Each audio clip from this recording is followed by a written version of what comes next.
À chacune et chacun de vous, où que vous soyez, et quels que soient les moments où vous nous rejoignez, soyez les bienvenus.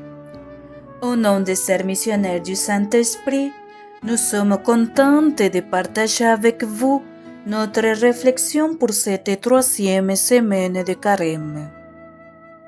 En ce carême 2026, tout ensemble en congrégation, nous continuons à suivre Jésus pas à pas, épousant les mêmes mouvements que lui le jeudi saint.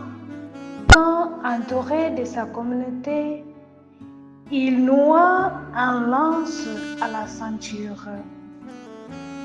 Écoutons la parole de Dieu de l'Évangile de Saint Jean, chapitre 4, verset 6.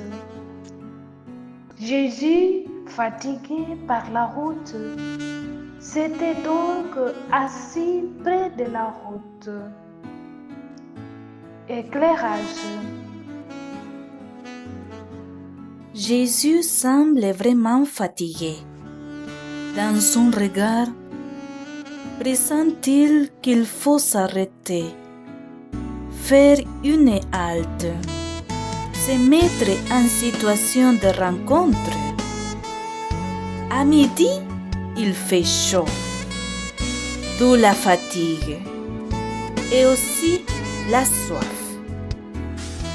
Nouer un linge à la ceinture ne sait pas être au service pour donner à boire aux voisins de la porte d'à côté. Pour nos spirituelles, femmes en attitude de mission, si nouer un linge à la taille résonne à nous comme le moyen d'être forte, pour être prête à porter une charge qui peut s'avérer lourde.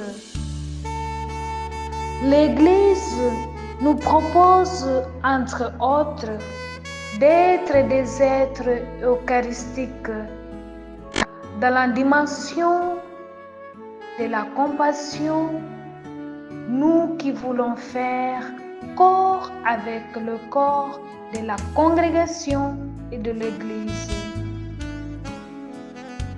Amour pratique.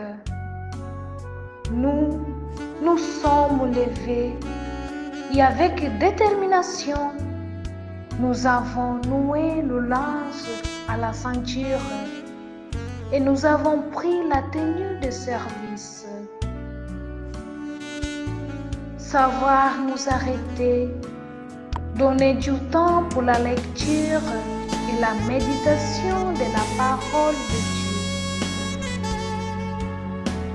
Mesurer nos paroles et cultiver la gentillesse, le jeûne de la langue, afin que diminuent les paroles qui blessent et qui grandissent l'espace pour la voix de l'autre.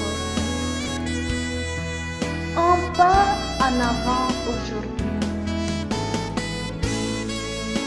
Allons, mon âme, reprends force et courage auprès de celui qui est la source de vie et de sainteté.